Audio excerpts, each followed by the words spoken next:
Ce journaliste se met à filmer avec son téléphone. Il se passe quelque chose à Culiacán. La petite chanson pop à la radio tranche avec l'ambiance de guerre. La ville entière va devenir un vaste champ de bataille. Tout a commencé avec un déploiement de police autour d'une maison.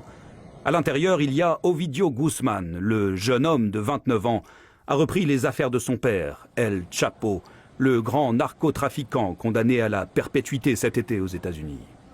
Mais les sicarios arrivent de partout pour protéger leur patron. Et comme le montrent ces images, ils sont beaucoup mieux armés que la police. Au milieu des crépitements de mitraillettes, un bruit sourd de roquettes. La ville est littéralement à feu et à sang. Les habitants courent pour éviter les balles perdues, se terrent dans les supermarchés ou utilisent leur voiture comme bouclier. Papa, est-ce qu'on peut se relever? Non, ma chérie, il faut rester au sol. Mais pourquoi? Parce que l'assaut du cartel de Sinaloa contre les forces de l'ordre n'est pas terminé. Mais la police ne va pas résister longtemps devant la puissance de feu des narcos. Ils ont dû abandonner, comme l'a expliqué le président ce matin. On ne peut plus combattre le feu par le feu comme on le faisait avant.